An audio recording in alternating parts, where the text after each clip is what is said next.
Hola a todos, ¿cómo están? Espero que estén muy bien. Me llamo Salvador y hoy voy a ser su ponente en este tema que es hueso frontal. Bueno, vamos a dar inicio. El hueso frontal. Bueno, el hueso frontal se encuentra en la parte anterosuperior de la cabeza. Bueno, la cabeza está dividida en dos partes: la bóveda o cráneo y la cara o macizo facial. El hueso frontal, que es este que vemos aquí, se encuentra en la parte anterosuperior, superior al macizo facial. Bueno, su parte convexa o escama del frontal, que es esta, se encuentra separada casi en ángulo recto de su porción órbito-nasal, que es esta que vemos aquí, y esta se proyecta horizontalmente y posteriormente hacia cada uno de los lados. Bueno, en conjunto el hueso frontal está formado por dos caras: una cara exocraneal o cutánea y una cara endocraneal o cerebral, que es la que está por dentro. Ambas se encuentran divididas por un borde circunferencial, que es este que vemos aquí. Bueno, vamos a continuar. En el hueso frontal vamos a estudiar tres porciones: la cara exocraneal o cutánea, la cara endocraneal o cerebral y la porción órbito-nasal. Vamos a dar inicio con la cara exocraneal o cutánea. Bueno, la vamos a dividir en dos: en su porción vertical, que va a ser la escama del frontal, y en su porción horizontal, que va a ser la cresta órbito-nasal. Bueno, vamos a continuar con lo que es la porción órbito-nasal.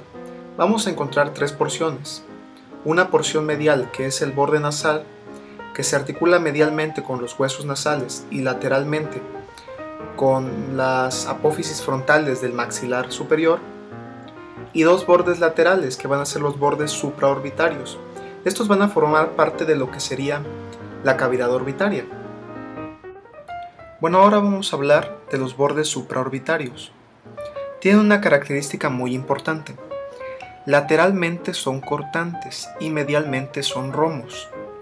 Entonces esto lo vemos importante porque, por ejemplo, en las sesiones de boxeo hay traumatismo lateral del borde supraorbitario y suele sangrar porque es su porción cortante. En la unión entre la porción cortante y la porción roma, encontramos que medialmente a 3 centímetros aproximadamente hay una escotadura o agujero que vamos a denominar agujero supraorbitario, y por aquí van a pasar los nervios y vasos con el mismo nombre. En ocasiones un poco medial a lo que es la escotadura supraorbitaria, podemos encontrar otra escotadura, que es la escotadura frontal, y se va a encontrar vascularizada por los vasos del mismo nombre. Bueno, el borde supraorbitario va a terminar lateralmente con un prisma triangular, que vamos a denominar apófisis cigomática, y se va a ver articulada con el hueso cigomático o malar. Bueno, vamos a darnos un pequeño break para explicar algo. Bueno, aquí tenemos lo que es nuestro hueso frontal y aquí está lo que es la cavidad orbitaria del hueso frontal. Antes que nada tenemos que entender la imagen que tenemos enfrente.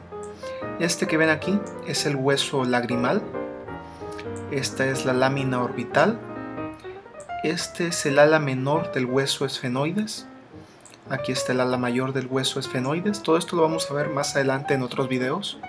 Aquí nada más es a grandes rasgos para que nos ubiquemos. Aquí tenemos la apófisis cigomática del frontal y aquí tenemos su articulación con el hueso malar o cigomático, que es este. Bueno, nos dice el autor, en este caso es Rouvier, que en algunos casos en la porción medial del borde supraorbitario vamos a encontrar una pequeña tuberosidad que debe de estar a esta altura. Esta tuberosidad la vamos a denominar apófisis orbitaria medial. Bueno, aquí tenemos por ejemplo lo que es la escotadura supraorbitaria. Esta apófisis va a descender lateralmente a lo que es el lagrimal. Desciende entre la apófisis frontal del maxilar y la lámina orbitaria del hueso etmoides. Bueno, ahora vamos a hablar de lo que es la escama del frontal. Es convexa en casi toda su extensión, excepto en las porciones laterales donde es cóncava y forma parte de lo que es la fosa temporal. En su porción convexa pertenece a lo que sería la frente. Bueno, inmediatamente por encima del borde nasal encontramos lo que es la sutura del frontal o sutura metópica. Aquí mismo encontramos lo que es la glavea. Tenemos dos prominencias laterales que denominaremos arco superciliar. Bueno, ya para terminar lo que es la escama del frontal, superior a los arcos superciliares vamos a encontrar dos eminencias, que son las tuberosidades del frontal. En algunos casos vamos a encontrar que se encuentran recorridas por algunos surcos, que son vasos. Como sabemos ya, las arterias son los únicos vasos que dejan impresiones sobre lo que es el tejido óseo. Las venas no. Debido a la presión que llevan las arterias pueden dejar estas impresiones. Bueno, ahora vamos a hablar de lo que es la cara endocraneal o cerebral. Bueno, es cóncava en su conjunto, se ve engrosada en la porción órbito-nasal y vamos a encontrar que inmediatamente superior a lo que es la hendidura etmoidal, que es esta que está aquí, hay un pequeño agujero, que es el agujero ciego, que se dirige en un conducto que termina en fondo de saco. Esto quiere decir que termina en un callejón sin salida. En algunas ocasiones, o mejor dicho, frecuentemente, el agujero ciego se ve continuado por la escotadura de la cresta gali del etmoides. Entonces se forma un conducto propiamente dicho. Bueno, inmediatamente superior a lo que es el agujero ciego, vamos a encontrar de aproximadamente 2 o 3 centímetros de longitud una arista creciente que vamos a denominar cresta del frontal. Y conforme va subiendo, se bifurca y forma lo que es el surco del seno sagital superior. A cada lado de este surco vamos a encontrar fositas granulares o fositas de Pacchioni. Estas tienen dimensiones variables y vamos a encontrar vegetaciones de tejido subaracnoideo aquí. Bueno, ahora corresponde a que hablemos de la porción órbito-nasal del hueso frontal. Lo primero que apreciamos es la anfractuosidad de las paredes superiores de las órbitas.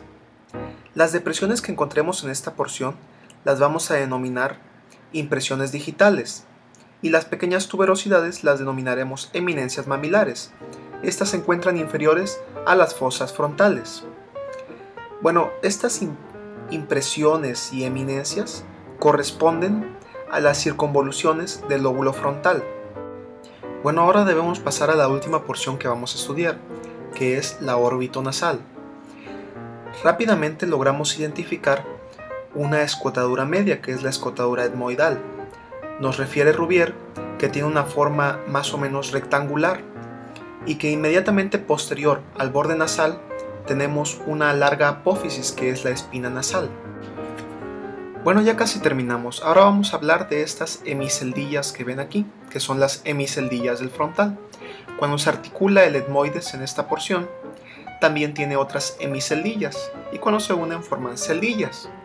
Estas sirven para regular la temperatura del aire que entra a nuestro organismo.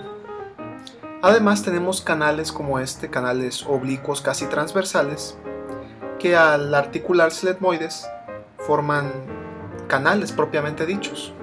Ahorita son como hemicanales. Y tenemos esta pequeña fosita que está aquí, que es la fosita troclear, que no es constante. En algunos casos puede solamente haber una espina, estar sustituido por una espina o por una rugosidad simplemente. Y es donde se utiliza como polea para flexión del músculo oblicuo superior. Hola, otra vez yo robándole su tiempo. Bueno, a excepción de la espina nasal, el hueso frontal tiene dos centros de osificación diferentes. Se encuentran separados anteriormente por lo que ya habíamos visto, la sutura metópica, y posterosuperiormente por la fontanela anterior.